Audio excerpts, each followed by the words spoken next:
আসসালামু আলাইকুম প্রিয় দর্শক, আমিরুল মোমিনিন মানিক আপনাদের প্রত্যেককে আমন্ত্রণ জানাচ্ছি এই লাইভ পর্যালোচনায়। প্রিয় দর্শক, আজ 15ই আগস্ট 2026 আর এই মুহূর্তে রাত 9টা। আমরা আমাদের আলোচনার বিষয় জানিয়ে দিতে চাই প্রিয় দর্শক যে ইরানে যুদ্ধ বিমান তৈরির খনিজ পাওয়া গেছে আর এজন্যই ছুটে গেলেন চীনের বিজ্ঞানীরা। অত্যন্ত গুরুত্বপূর্ণ আলোচনা। আশা করছি এই আলোচনার শেষ পর্যন্ত পাবো আপনাদের দর্শক। আধুনিক প্রযুক্তির অন্যতম গুরুত্বপূর্ণ উপাদান হচ্ছে রেয়ার আর্থ বা বিরল খনিজ খুঁজতে ইরানে বিজ্ঞানী পাঠাচ্ছে চীন। খুবই গুরুত্বপূর্ণ একটি খবর। এই খনিজগুলো মাটি থেকে তোলা ও ব্যবহার উপযোগী করায় প্রযুক্তি চীন সাধারণত অন্য কোনো দেশকে দেয় না। এখন পর্যন্ত সেই ইতিহাস নেই। কিন্তু এবার তারা এই গোপন ও অত্যন্ত গুরুত্বপূর্ণ প্রযুক্তি নিয়ে ইরানের সঙ্গে কাজ করার সিদ্ধান্ত নিয়েছে। রেয়ার আর্থ মূলত বিশেষ কিছু ধাতুর মিশ্রণ যা আধুনিক অস্ত্র, যুদ্ধ বিমান, মিসাইল, রাডার এবং বিভিন্ন ইলেকট্রনিক জিনিসপত্র তৈরিতে কাজে লাগে। বর্তমান বিশ্বে এই খনিজের সবচেয়ে বড় ভান্ডার রয়েছে চীনে। তারাই এটি বিশ্বের সবচেয়ে বেশি উত্তোলন করতে পারে এবং সরবরাহ করে বিভিন্ন দেশে। আপনারা শুনলে অবাক হবেন যে মার্কিন যুক্তরাষ্ট্রেও এই রেয়ার আর্থ সরবরাহ করে চীন। কারণ আপনার যুদ্ধ বিমান, মাইন, এরপর মিসাইল তৈরিতে এটা খুবই গুরুত্বপূর্ণ একটা উপাদান। যুক্তরাষ্ট্র ও চীনের মধ্যে যখন তীব্র উত্তেজনা এবং বাণিজ্য যুদ্ধ চলছে, ঠিক সেই সময়ে ইরান ও চীনের এই যৌথ উদ্যোগটি বেশ গুরুত্বপূর্ণ। যুক্তরাষ্ট্র তাদের অস্ত্রের মজুদ বাড়াতে এবং চীনের উপর এই খনিজের নির্ভরতা কমাতে নিজেরাই এখন প্রচুর অর্থ বিনিয়োগ করছে। কিন্তু রেয়ার আর্থ তো আর চাইলেই বানানো যাবে না। এটা হচ্ছে বিরল এক খনিজ। যুদ্ধ বিমান, যে কোনো রাসায়নিক প্রযুক্তি অথবা মিসাইল সহ বিভিন্ন যুদ্ধাস্ত্রের ক্ষেত্রে খুবই গুরুত্বপূর্ণ এই খনিজ উপাদান এখন ইরানের মাটিতে পাওয়া গেছে। তো এটাও তো ইরানের জন্য একটা বড় ধরনের সারপ্রাইজ। এটা আল্লাহর তরফ থেকে নিশ্চয়ই একটা রহম বা রহমত, আমি যেমনটি মনে করি বিশ্বাসের জায়গা থেকে। ইরানের মাটিতে এই মূল্যবান খনিজের বিশাল মজুদ থাকার সম্ভাবনা থাকলেও সেগুলো তুলে আনার বা কাজে লাগানোর মতো উন্নত প্রযুক্তি তাদের নেই। তাই চীনের আর্থিক ও কারিগরি সাহায্যে এবার এই খনিজ নিয়ে কাজ শুরু হতে যাচ্ছে। মূলত 2017 সাল থেকে বিজ্ঞান ও প্রযুক্তির উন্নয়নে চীন ও ইরানের মধ্যে যে চুক্তি রয়েছে সেই চুক্তির অংশ হিসেবেই এই কাজটি হতে যাচ্ছে। প্রিয় দর্শক দেখুন, ইরানের উপর অব্যাহতভাবে আক্রমণ চালিয়েছে মার্কিন যুক্তরাষ্ট্র এবং ইসরায়েল, কিন্তু ইরানকে নাস্তানাবুদ করা যায়নি। অন্যদিকে ইরানের পাশে অটল এবং অবিচল হয়ে আছে চীন। আপনারা জানেন যে নতুন করে, মানে এই যুদ্ধবিরতির পর, যুদ্ধ স্থগিতের পর নতুন করে চীন ইরানকে কাঁধে বহনযোগ্য ক্ষেপণাস্ত্র দিচ্ছে। এটা খুবই ভয়াবহ ধরনের ক্ষেপণাস্ত্র। মূল বিষয় হচ্ছে যে দাম কম, সহজে বহনযোগ্য। এই ক্ষেপণাস্ত্র দিয়ে আকাশে উড্ডয়নরত যুদ্ধ বিমানকে ভূপাতিত করা যায়। তো এটা তো আসলে বড় ধরনের একটা সারপ্রাইজ ইরানের জন্যে। ইরান এই ধরনের ক্ষেপণাস্ত্র পাবার পর যুদ্ধে নিশ্চয়ই আরো সাফল্য দেখাতে পারবে। চীন ইরানের মধ্যে সম্পর্কের কথা যদি বলি, তাহলে সেটি নতুন নয়, আপনারা জানেন। কিন্তু এই সম্পর্ক দিনকে দিন বাড়ছে। মাঝখানে খানিকটা হোঁচট খেয়েছিল। কখন? যখন হুথিরা সৌদি আরবে আক্রমণ করল। তখন ইরানের পররাষ্ট্র দফতর এর তীব্র নিন্দা জানিয়ে সৌদি আরবের স্বাধীনতা, সার্বভৌমত্বের পক্ষে একটা বিবৃতি দিয়েছিল। অনেক নিন্দুক বা অনেক কূটনৈতিক বিশ্লেষক বলে থাকেন যে এটা একটা রুটিন বিবৃতি। মূলত চীন ইরানের পক্ষে আগের মতোই অবিচল রয়েছে। দেখুন, সাম্প্রতিক যে ইরান, মার্কিন যুক্তরাষ্ট্র এবং ইসরায়েলের মধ্যে যুদ্ধ, এই যুদ্ধে চীন সরাসরি অংশগ্রহণ না করলেও গোয়েন্দা তথ্য দিয়ে, অর্থ দিয়ে এবং নানা ধরনের কৌশলগত কাজে সহযোগিতা করে তেহরানের পাশে রয়েছে।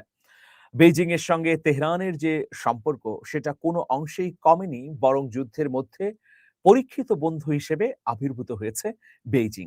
ধরুন, গোয়েন্দা ক্ষেত্রে ইরানের ভয়াবহ একটা ব্যর্থতা সবসময়ই ছিল, যে কারণে আমরা দেখেছি যে ইরানের বিশ্বমানের নেতারা নিহত হয়েছেন শুধুমাত্র গোয়েন্দা তথ্যের সংকটের কারণে। দেখুন, আমরা যদি ইরানের সর্বোচ্চ নেতার কথা বলি, তাকে সর্বোচ্চ নিরাপত্তা দেওয়ার কথা ছিল। তার নিশানা কিভাবে পেল ইসরায়েল?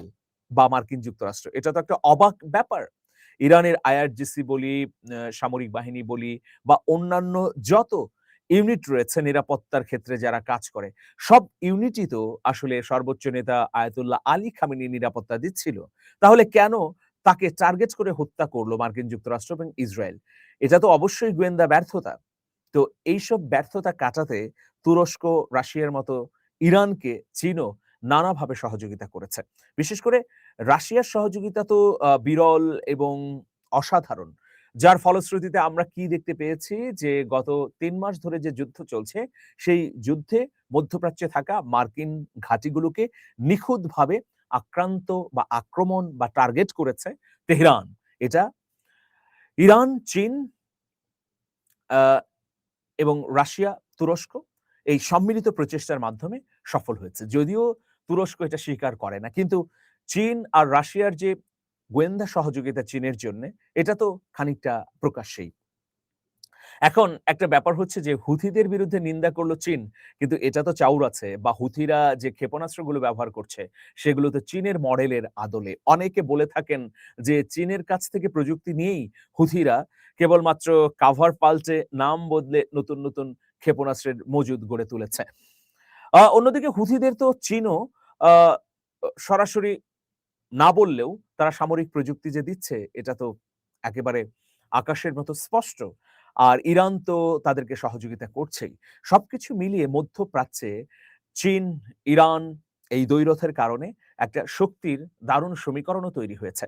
মার্কিন যুক্তরাষ্ট্রের বিপরীতে চীনের ইরানের প্রতি যে সহযোগিতা, ভালোবাসা এবং তাদের যে তৎপরতা, এটা অবশ্যই বন্ধু হিসেবে কষ্টি পাথরে পরীক্ষিত। এখন আমরা দেখতে পাচ্ছি যে বিরল খনিজ সেগুলো ব্যবহার উপযোগী করে তুলতে ইরান চীনের সহযোগিতা নিচ্ছে। চীন কিন্তু কখনোই এইসব খনিজ উত্তোলনে কোনো রাষ্ট্রকে সহযোগিতা করে না। এর আগে ভিয়েতনাম থেকে শুরু করে আরো ২-১ টি রাষ্ট্র চীনের প্রযুক্তিগত সহযোগিতা চেয়েছিল খনিজ উত্তোলনের ক্ষেত্রে। কিন্তু তখনও বেইজিং সরাসরি স্পষ্টভাবেই না করে দিয়েছে যে, "না, এটা আমাদের কেবলই একান্ত আমাদের সামরিক বাহিনীর নিজস্ব গোপনীয় বিষয়। সুতরাং আমরা সহযোগিতা করতে পারব না।" এবার আমরা দেখতে পাচ্ছি যে এক ধাপ এগিয়েই চীন ইরানকে সহযোগিতা করছে এইসব খনিজ উত্তোলনের জন্যে। এখন দেখুন এইসব খনিজ উত্তোলনের পর ইরানও কিন্তু এইসব বিরল রেয়ার আর্থ সরবরাহ বা রফতানির একটা বড় ধরনের স্টেক হয়ে যাবে। তার ফলে কি বিপুল পরিমাণ অর্থ যেমন তারা আয় করবে, একইভাবে সামরিক দিক দিয়ে তারা আরো আত্মবিশ্বাসের সঙ্গে এগিয়ে যেতে পারবে। দর্শক, এই মুহূর্তে যদি একটা বিষয় সামনে আনি যে ইরান এখন যুদ্ধ নিয়ে কি করছে? আপনারা জানেন নিশ্চয়ই ডোনাল্ড ট্রাম্প হামলা থামিয়ে রেখেছেন। ডোনাল্ড ট্রাম্প যদি একটা হামলা করেন, ইরান বলছে যে আমরা ২ টো হামলা করার সক্ষমতা ইতিমধ্যে তৈরি করেছে। এই যে যুদ্ধবিরতি চলছে বা এখন যুদ্ধ বন্ধ আছে, এই সময়ের মধ্যে ইরান বসে নেই। নানাভাবে তার ক্ষেপণাস্ত্র, যুদ্ধ বিমান থেকে শুরু করে আর যা, যা প্রস্তুতি নেওয়া দরকার তা কিন্তু বাড়াচ্ছে। তো ফলে আগামী দিনে মার্কিন যুক্তরাষ্ট্র এবং ইরানের মধ্যে যে যুদ্ধটি হবে সেটা সর্বব্যাপী হবে। সেটা আসলে একেবারে চূড়ান্ত গতিপথ নির্ধারণ করে দিবে মার্কিন যুক্তরাষ্ট্রের। আপনারা জানেন একটি ডেডলাইন ইরাক দিয়েছে। ইরাক বলেছে যে তার দেশে থাকা সর্বশেষ মার্কিন সেনাকেও প্রত্যাহার করতে হবে। আগামী সেপ্টেম্বরে সময় দিয়েছে মার্কিন যুক্তরাষ্ট্র। তারা বলছে যে আমরা সেপ্টেম্বরের পরে ইরাকে আর কোন ধরনের মার্কিন সেনা রাখবো না।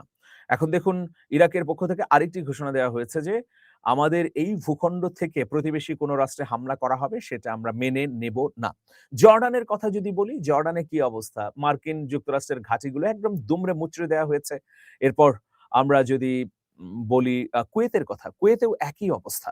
তো ফলশ্রুতিতে হয়তো খুব শিগগিরই অল্প কদিনের মধ্যেই এরকম দেখব যে মার্কিন যুক্তরাষ্ট্রের আর কোন ঘাঁটি মধ্যপ্রাচ্যে নেই। অন্যদিকে মক্কা চুক্তি হয়েছে। ফলে আ সৌদি আরবের যুক্তরাষ্ট্রের উপর নির্ভরতা কমে গেছে। তো সুতরাং সমীকরণ পাল্টে যাচ্ছে। এখানে চীন গুরুত্বপূর্ণ ভূমিকা পালন করছে। এই যে দেখুন হাদি ফিরলেন রাষ্ট্রপ্রধান হয়ে। এটা আমার উপন্যাস। বাংলাদেশের বিরুদ্ধে চলমান এক্সট্রা টেরিটরি কনস্পিরেসির মুখোশ উন্মোচন করা হয়েছে এই উপন্যাসে। আপনারা এই উপন্যাসটি সংগ্রহ করবেন বলেই প্রত্যাশা করছি। সবাই অনেক, অনেক ভালো থাকবেন। সুস্থতার সঙ্গে দিন যাপন করুন। আল্লাহ হাফেজ।